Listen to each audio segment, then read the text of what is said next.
Before we get going into your Hockey IQ podcast episode, I want to thank our sponsor, Rapid Shot. Rapid Shot is the smart shooting lane. It's like a batting cage for hockey players. Very cool. Tracks your shot in 3 ways: accuracy, shot speed, and reaction time. Easy to use.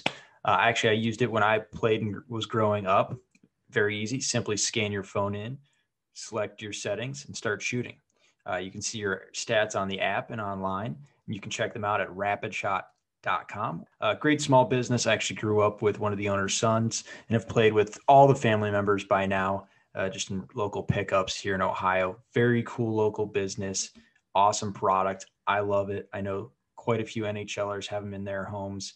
A lot of D1 programs have it at their rinks. So you have to check this out.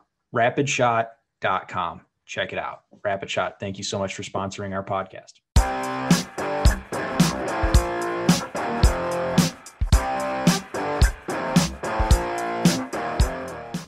On today's podcast for the Hockey IQ project here that we have going, the Hockey IQ podcast, we have Connor Carteret. Really bright young man. Really enjoyed having him on the episode. It's really cool to see what he's doing from a player-driven perspective. I know that I do a few things similar to him, so it's always great to see what you're doing is working elsewhere, and other people are contaminating the sport with a player-first attitude. So I'm excited for this. I don't know about Dan here, but Dan probably really enjoyed that as well. A lot of good things that came from that, and the one thing that stood out to me, other than the players. What he's trying to do is just build up the habits, whether it be how you're living, creating the character, and then the on-ice habits that come with that discipline that you build. So, Dan, what'd you take away from all of that? Yeah, I really enjoyed our conversation. I thought he made a really good point about making sure that not just the players, but the coaches, everybody involved with this, builds memories, really just enjoys their time. It's easy to get caught up in the rankings and the minutia and all that. That is, the worst of minor hockey. But I thought he did a really good job to express how, at the end of the day, if you're not having a good time out there, then you're really missing the point. And I think that's a simple thing, but it's also a really profoundly important thing. Yeah, and I love how he's just praising others. He's really being that servant leader and showing off all the people that are doing such great things. So I love that. And even with Akron, it became very apparent very quickly that we need to do more to build the character, not just the hockey player itself. So I'm excited for this episode. Dan, any last words before we get to it? No, let's get to it. All right, here we go. Connor, welcome to the podcast. Connor, how are you doing today? I'm good. Greg, how are you? Excellent. We got Dan here as well, my co-host, and probably my better half at this point. What's up, fellas? Just enjoying the night. I know you just got a big win with your stove, making some money. Yeah, man. Anytime you can come up net positive is a win for the program. So happy about that. Absolutely love that. So today's episode, we got Connor. How's the best way to pronounce this? Is it Carteret? Yeah, you nailed it. That's rare. Playing hockey growing up, when they announce when you go on the ice, I've heard everything. I've heard cadet, carrot, Carteret. Carteret, from Montreal, French. but yeah, exactly. I'm not French. It's Connor Carteret. Oh, beautiful. I'll take that. There's a win for me. So we got Dan a win. Greg's got a win. We need to get Connor a win here next. So we'll do that. I have the same problems. My name, everyone pronounces it Revik. It's no, it's Revac. Just R-E, like you're doing re-projection, whatever. You went with the re-projection there? Dude, I'm a financial advisor. You know this. I deal with some insurance policies here and there. That's what I'm going with. I literally did a re-projection of an enforced policy today. So deal with it. I can hear people turning off this podcast. Anyways, moving on to real reason we're all here. Let's talk some hockey. So curious about your coaching journey so far. Maybe what have been some of your big epiphanies, things you've learned, things you want to share. Sure. So I'm 27 years old. I grew up in Stouffville, Ontario, Canada up here.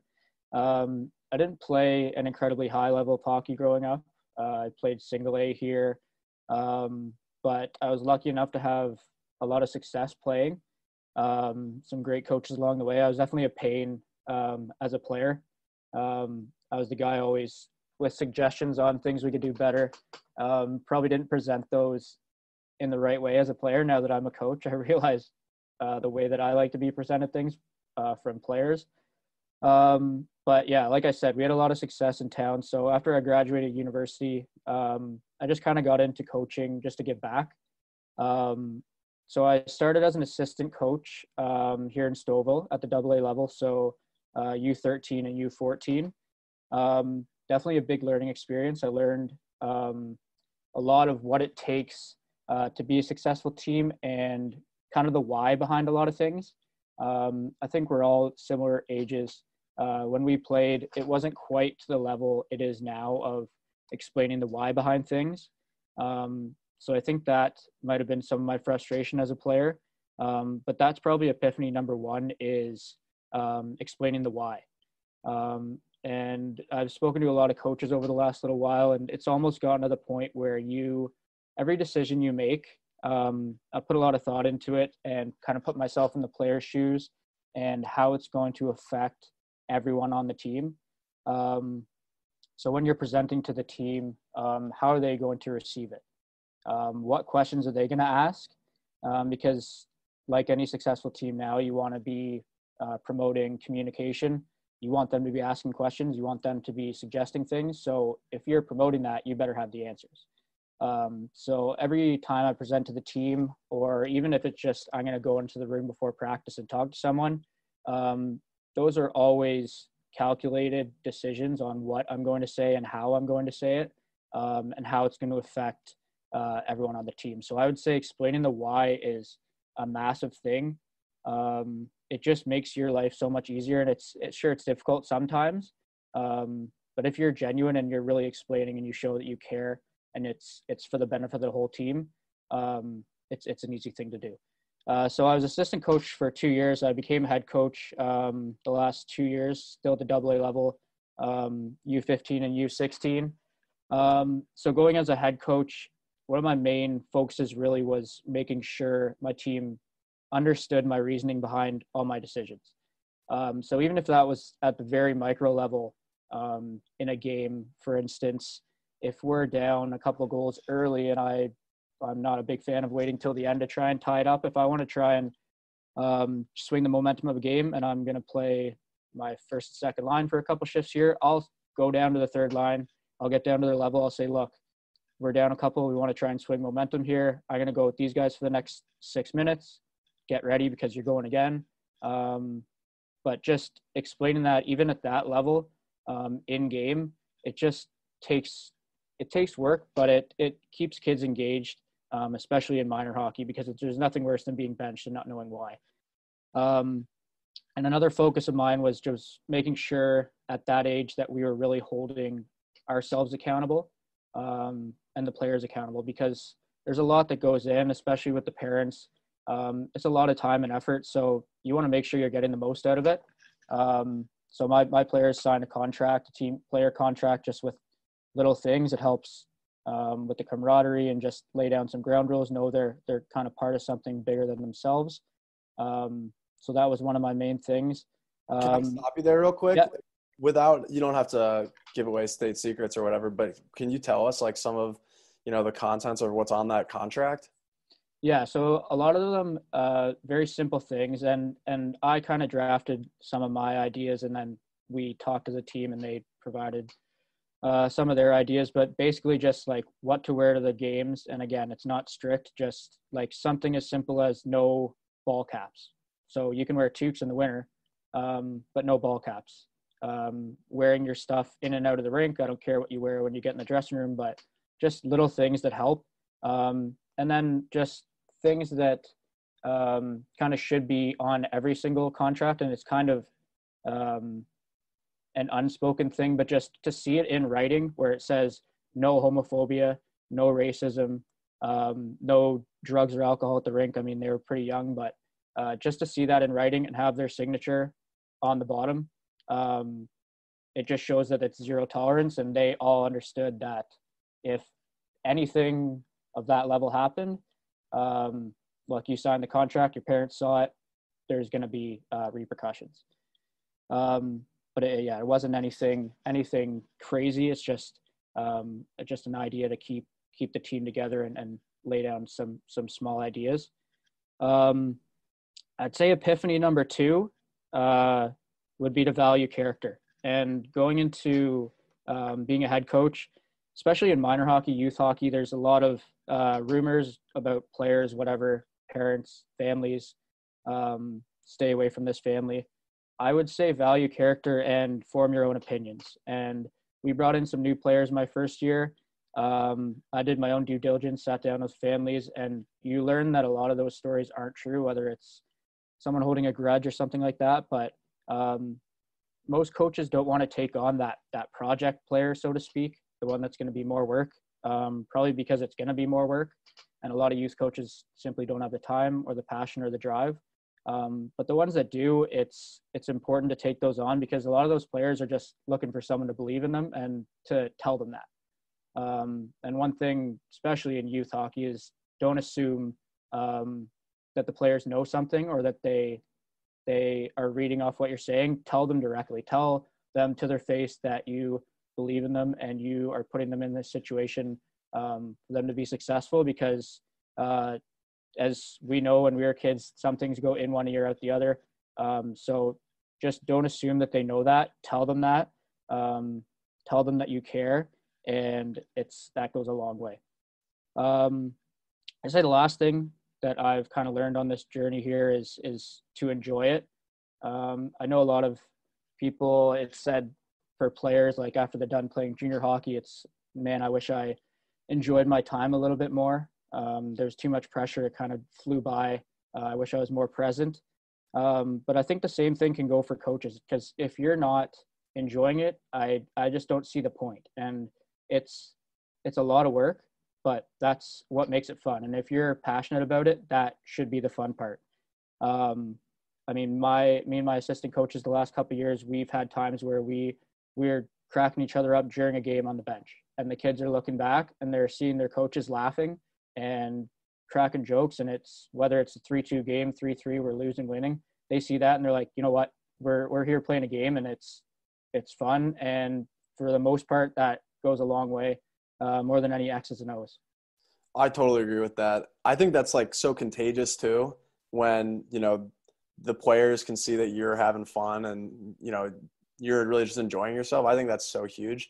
And I'm glad that you brought up like the players, making sure that they realize that this is supposed to be fun too. Cause I say that all the time to our kids, like, man, if you guys aren't having fun now, like, you're going to regret this one day, because this is about as good as it gets. Like, I still remember, I coach Bantam too. And, I remember like my Bantam coach was literally the person who, he was the officiant in our wedding.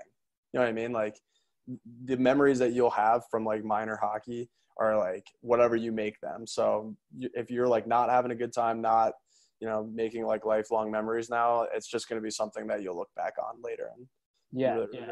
And there's a reason why you ask a kid about his minor hockey career and he goes to the away tournaments or the bus rides or something like that. It's when you're together as a team.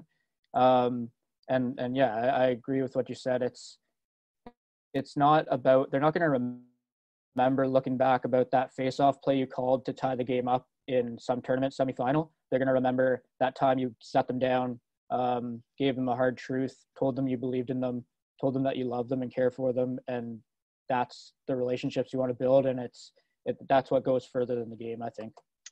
I love the fact that you talk about kind of building those relationships with the kid, because I think that's super important. You got to build a rapport with them and have them understand that you're there for their best interest and you want to see them succeed. But going even further back than that, I'm curious, how do you kind of go about getting players to ask more questions? I find that, especially like that Bantam, early high school type ages where they're starting to get up to like that U16 type hockey, they kind of struggle to ask questions because they've had that authority in their life for so long. Is there a certain way you get at that or continue to build that rapport so they have that comfort to ask questions? Yeah, for sure. Something I'm always thinking about. Yeah, it takes a lot of work. And trust me, I've had probably every meeting we've had as a team, you ask a question and it's just crickets. But it starts small, and it starts not on the ice. It starts whenever you're with the team. Maybe you pick one or two kids that you kind of focus on that time, whether you're training, and you kind of get them to lead things, to run a stretch, to come up with a question to ask to the team. And I like in practice too, to kind of, your leader should do it anyways, but maybe pick a role player to kind of hold people accountable during practice. Get guys to be passing on the stick. Tell them if they're not. Tell them if they're taking a drill off. And you just build that comfortability of talking, not necessarily asking questions, but just empowering them to know that they do have a voice. And again, it's kind of comes from within them. So you need the culture in your team where your leaders are not just leading like a dictatorship. They're asking their fellow teammates what they think. And that kind of goes into, I think it was Ken Hitchcock kind of said one time, it's not necessarily the meeting that you have to worry about when you're presenting to your team. It's the meeting after the meeting. So it's when you leave the room, what are they talking about? So you want to make sure that your leaders know what your message is. And not only your leaders, just everyone, because if you're kind of on that kid, that one training session, you're in his ear and you're kind of giving him your messaging, your culture. After that one meeting, maybe it clicks and he remembers something you said in the summer. And he says, look, like we did this in the summer. He said this, like, this is why we're doing it. It's just, I think it's an all encompassing thing. It's a 24/7 thing. You always have to be attentive and choose your words very carefully, how you present to the team. And again, that meeting after the meeting is important. Make sure your leaders know to reinforce your message, because if you leave and they're saying, screw this, we don't want to do that, let's do it our way, there is no point in having those meetings. That's the most powerful person on the team. That's the most important person on the team, is the person who says the first words after you leave a room and starts that meeting after the meeting. I couldn't agree more. I mean, that's the person I focus on trying to develop most, because it's going to determine how your message gets received by the group. If that one person starts cracking off and rolling their eyes, then you're in for a long season. So yeah, for sure. Couldn't agree more. So continuing on here, what's kind of maybe your philosophy on not just the person, which we've talked a lot about and which I think is extremely important, but also on ice? How do you go around that development philosophy and process? I think, I mean, I already touched on it. Character is huge with me. That's first, that bleeds into everything else. But as far as the on ice, I think skill is a massive buzzword now. It's such a vague term, but skill development is used so much. But I think, and kind of along the lines of what you guys are doing, I think hockey IQ is a skill. It can be developed. It's just a matter of explaining things. I think it was Patrick Stefan on the Hockey Think Tank podcast, not to pump another podcast, but I was listening to him and I liked his description kind of hockey IQ, of just kind of seeing it, understanding it, and then applying it in a game. It's the same as anything else. Some players are going to have a better understanding. They're going to be able to process faster. They're going to be able to apply it better, but it can be worked on. It's just a matter of taking it in, explaining to them their options, and then applying that in a game. And one thing that I like to kind of use as an example for developing hockey IQ is, especially with the youth levels, when you're learning to drive, that first time you come up to an intersection and you're turning left, there's a lot going on. So you don't know if you should creep out into the intersection, if it's turning yellow, another car's coming straight, someone's going right, there's someone crossing the street. You kind of are indecisive in the moment.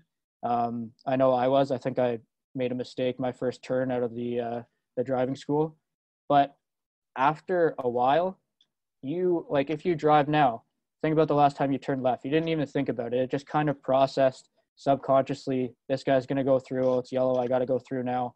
No one's crossing the street. That's kind of what hockey IQ is. You build the habits and provide them with the options consistently, that it just turns to something subconscious where when they're in the situation on the ice, they know what to do.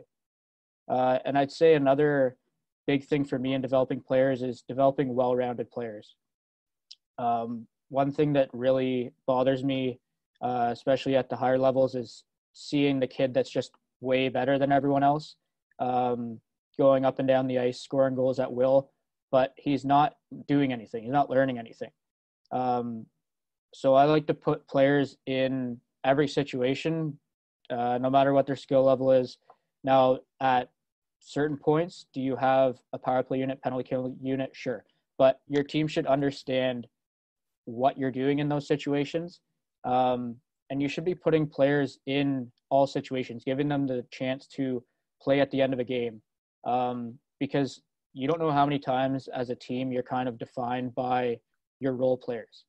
You see it in the playoffs all the time. You get some injuries, all of a sudden next man up, and that guy scores a big goal. And that no one sees that guy has been developed over the last X amount of months, and he's ready for that opportunity.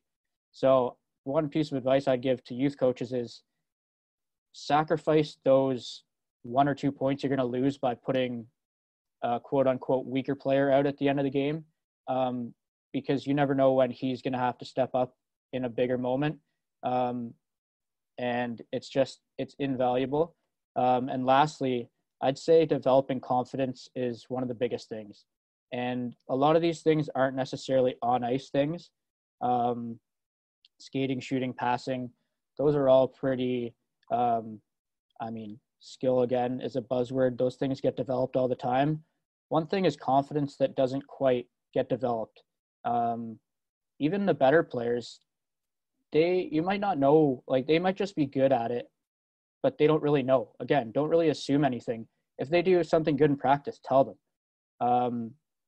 And a lot of times you hold those players a little more accountable because they're relied on, and you see something in them, but they might not know that. So if you're holding them accountable a little more than others, make sure they know that, and make sure it's because you're confident in their abilities, and you know they can get the job done.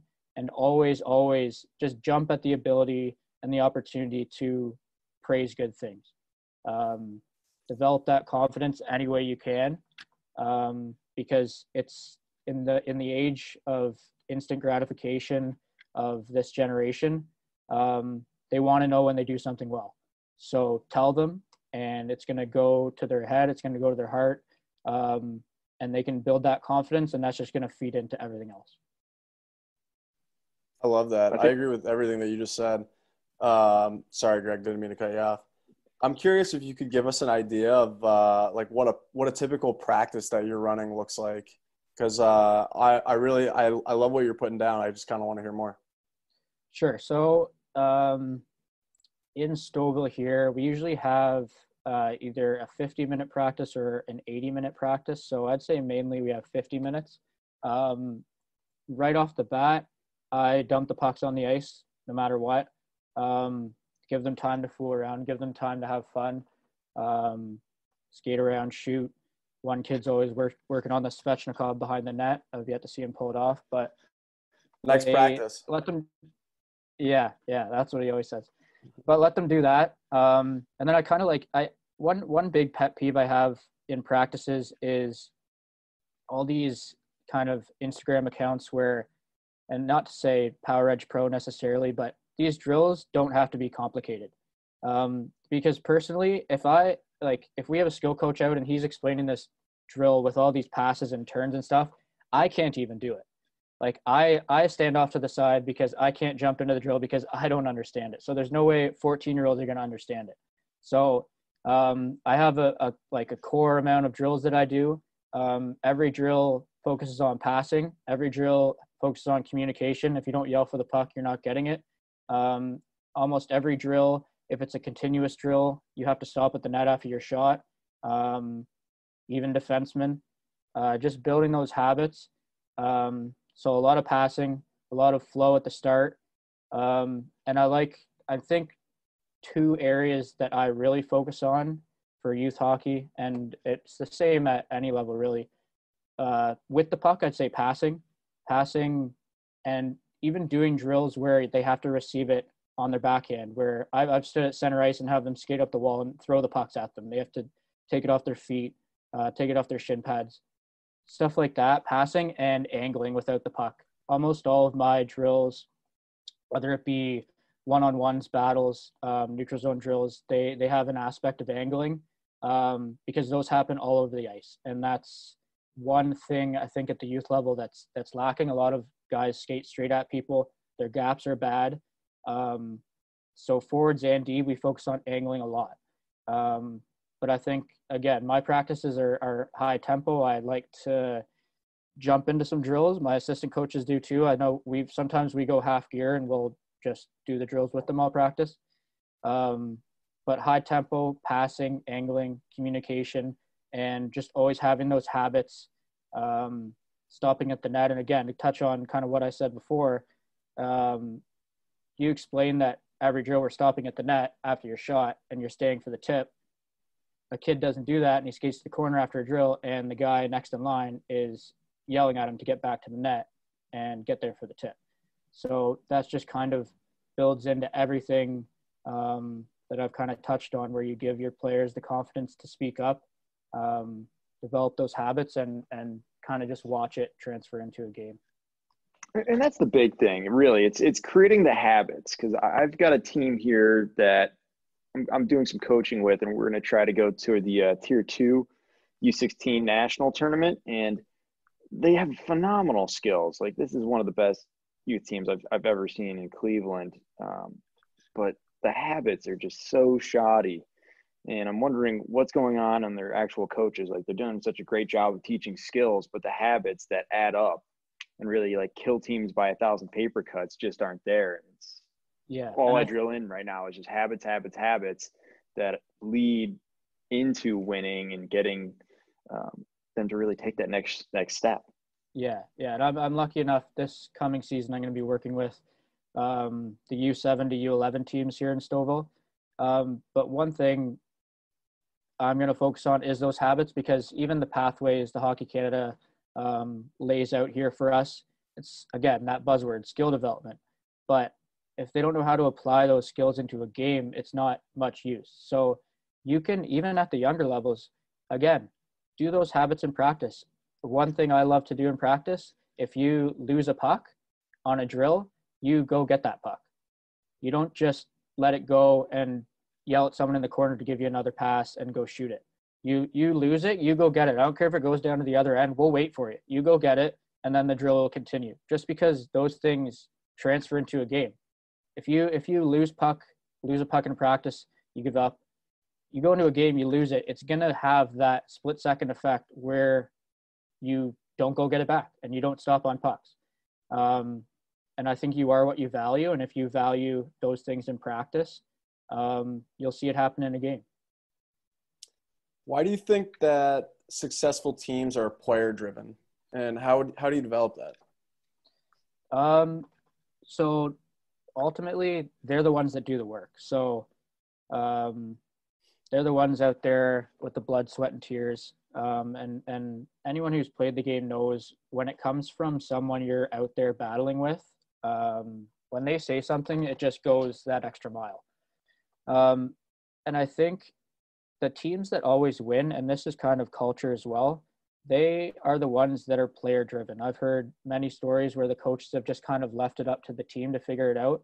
Now that's a calculated decision. I don't know if I would do that at the youth levels, but everything you say, again, you want to make sure that how you're presenting it, you want to try and encourage them to speak up and give you their ideas. And you want to make it so they think they're really driving the bus. So how you present it, you kind of hint at things, get them to present the same ideas that you want to present. And then it feels like they're the ones really leading this thing. How do you develop that?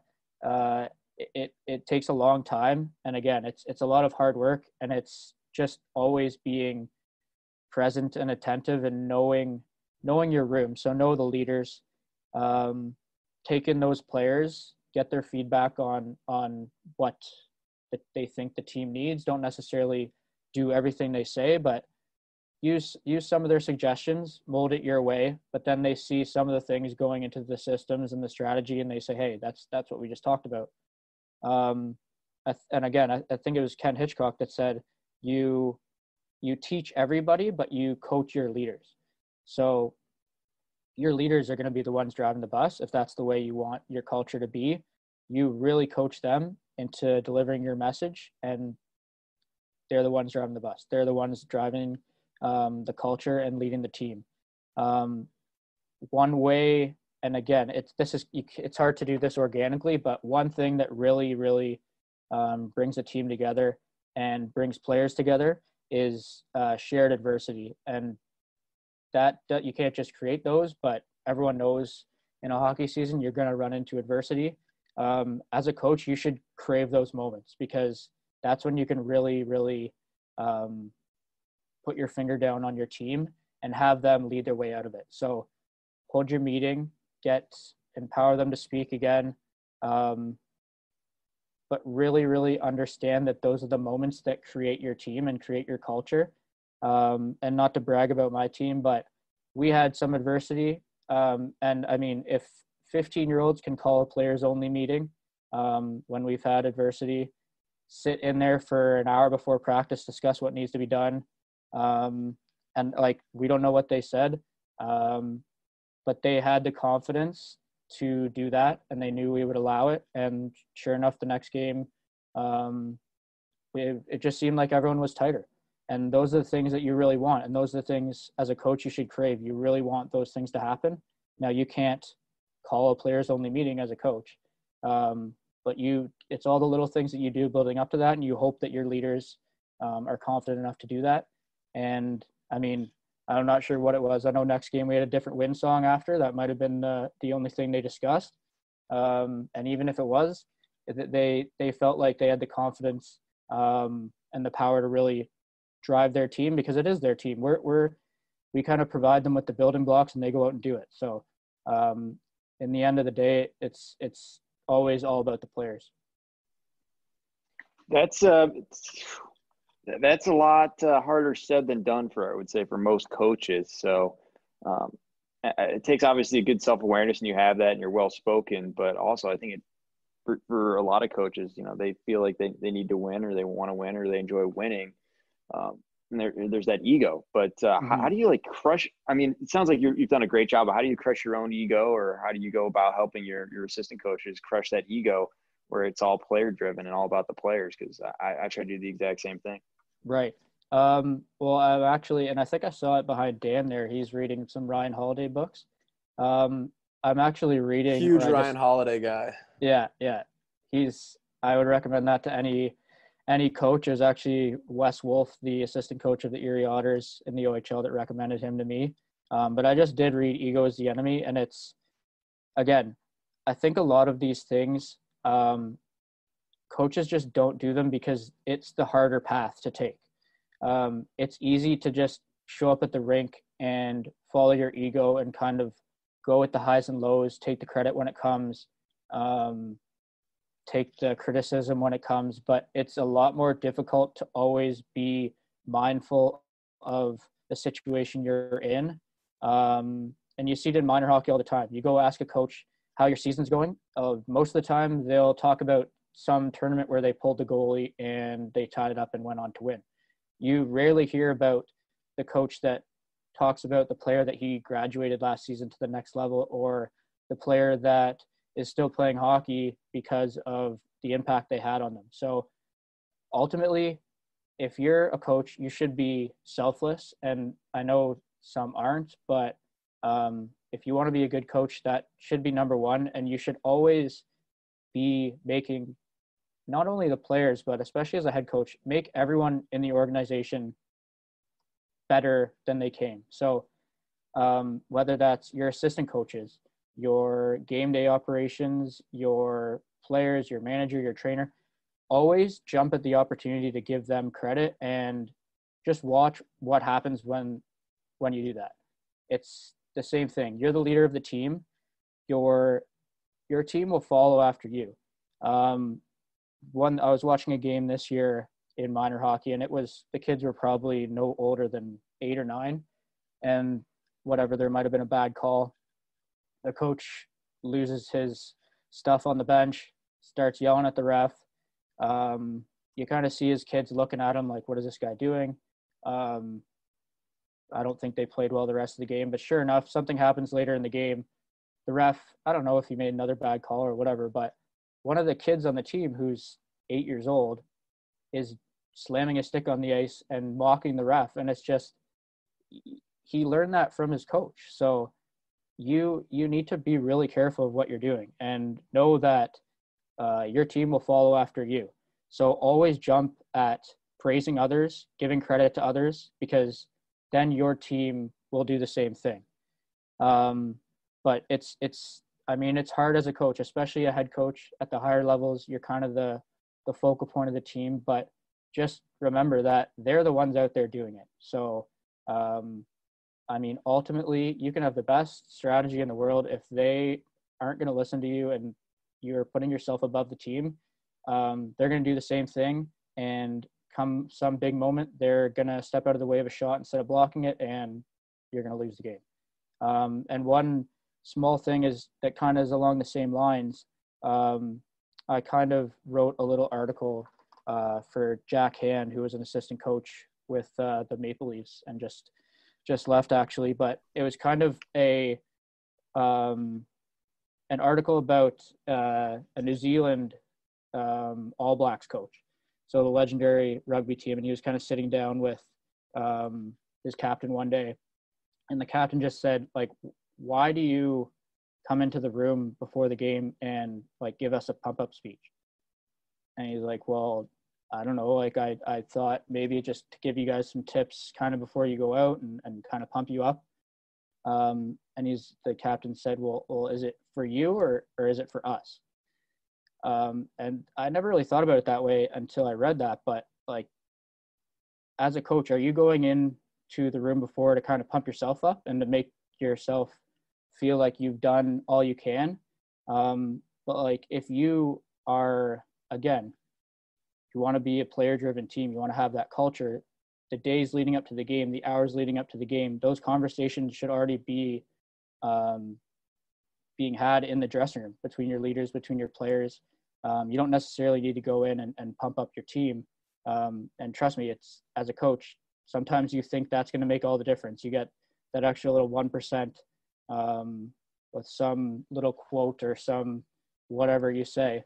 But is that really benefiting the team? So I think as far as ego goes, everything that you do, I would really focus on, is this for the strict benefit of the team or is this for my benefit? Because you're not there for yourself, you're there for the team. That's awesome. And I really enjoyed that article. I'll be honest, I had never really considered that either.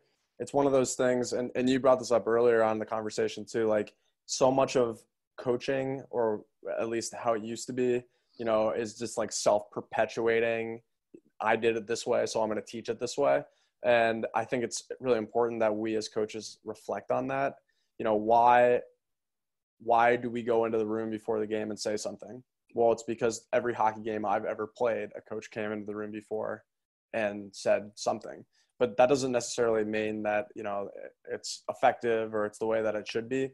So that's something that I'm going to take a look at this year is, whether that maybe there's some sort of like hybrid where like you give a different player an opportunity to speak in front of the team before games or something. But I think you're right. It's one of these like rituals that kind of exist because it's always existed. But that article that you co-wrote with Jack, and we're big fans of Jack, that I thought that drove home a really interesting point. And I agree with that as well. I barely go into the locker room after games, even if it's a win. It's more of like a good job, boys, and done. I don't think I've ever done anything more than a few minutes. The only time I've ever really gone into a locker room is when we need to address something culturally and habits, something along those lines. Otherwise, it's all on the players, and you're handing it over to them. Maybe I'll go in, put in a few reminders to them that, hey, we want to do X, Y, and Z. But other than that, it's all up on them. And then I've got my 5 elements that I like in a performance. And if they're doing those, we're taking care of business, doing the best that we can. Doesn't matter. And talk is cheap. So again, I agree with what you're saying there. You got to be a role model. Those players are observing you constantly. So what can you provide them without speaking that provides them the opportunity to learn and become a better person and therefore become a better player from that. So I really enjoy that aspect of it. I think that's totally underrated. We actually at Akron have got what we call Life U. It's a program we do for off the ice stuff. So it covers like personal finances and things like that. But we also talk about character and some leadership capabilities as well. And how do you handle that? So I love college club hockey because I think it's the greatest learning opportunity anyone's ever given you. You literally get to lead your peers. So I think that's cool. And how you get that opportunity for players, literally write it down that, yes, I'm going to abide by this, hold themselves accountable in practice. And then at games, just hand it over to them. That's awesome. Yeah. And I mean, speaking to your team after the game, I would be very careful about what you say too, because that's a time where you can let your ego get the best of you, let your emotions get the best of you, and oftentimes your eyes kind of deceive you in the game. I don't know how many times you've kind of watched the video after. I know I have, and you kind of take away completely different things. So I would keep the message, even if you go in, short and sweet, and especially if it's like a big win, big loss, probably best to stay out of there and kind of cool down and reassess later on. Call that the 24-hour rule. Let's take 24 hours, then we'll talk about it, especially if there's any kind of problems or issues that come up. That's always a smart move. So you're coming in with a cool head. So all about that. For sure. All right, Connor, I got one last one, and this might be a dud. I have no idea where this is going to go, but I'm curious. You're from Stouffville. Do you have any Jeff Marek stories? I don't have any Jeff Marek stories other than I did play hockey growing up with Robbie Acton and Elise Acton, who are Keith Acton's kids. Keith coached the Maple Leafs for, I think, close to 10 years. And he's good friends with Jeff. So I've met Jeff through there. And one thing, I've met him once or twice in person briefly. But one thing about him that's kind of I've always seen online and through anyone that's kind of interacted with him is he's very genuine, and he's very open, and he's very vulnerable, and he'll talk about his success and what led him there, and he'll be the first one to congratulate you on your success. So what I'm going to be an assistant coach with the Stouffville Spirit in town here next season, which is the junior A team, and he reached out once that got announced and congratulated me. And again, I wouldn't say I'm friends with him, but we've met briefly, and he's very passionate about Stouffville. And like I said, he's every story I hear about him, and he's a very different thinker. So he if you listen to the 31 Thoughts podcast or anytime he's on TV or thinking, he kind of reminds me of Ron McLean in the way he can find different avenues in anything. And I find that really interesting, and that kind of only happens because he's so passionate about it, and he's kind of reminds me of myself, where you can tell he's always thinking about hockey and what he can do. But no, not necessarily any Jeff Marek stories other than the fact that he's from Stouffville, so he must be a good guy. Well said. All right. So we really appreciate you having come on the podcast. So we allow everyone to have their 2 minutes of fame. So I will give you a full 120 seconds to plug anything, thank anyone, talk about anything you want, starting now. Sure. So, I mean, with all that I've said about being player driven, I'd be remiss if I didn't mention the team I've coached for the last 4 seasons. So it was the 2004 born AA Stouffville Clippers. We were through our ups and downs, but this past season, before COVID halted everything, in the playoffs, all those little things that we've been working on and things we've been building towards, they all kind of came through. And we different players stepped up at different times. Things were running like clockwork.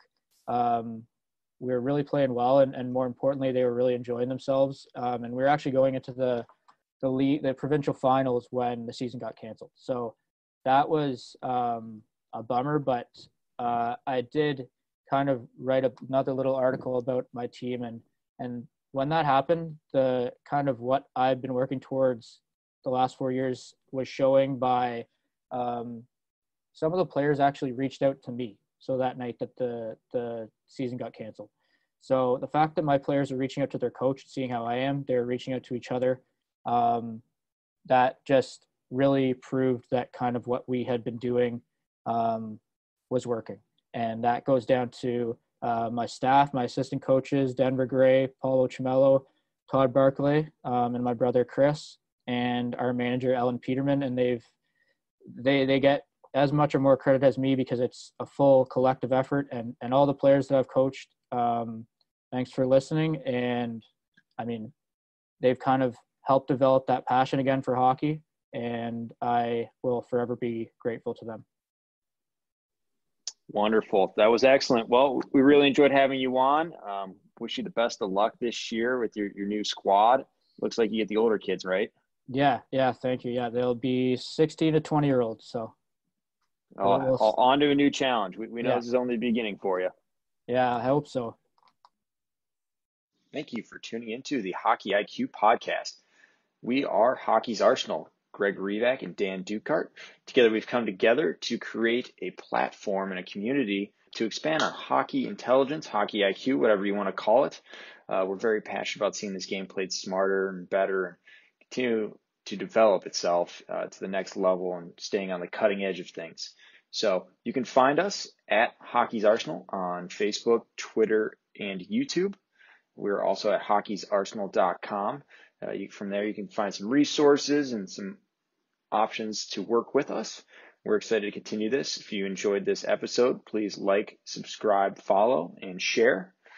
You can also join up for our newsletter as well, where we're going to tackle anything Hockey IQ related. So we're excited to have everyone here and continue to build.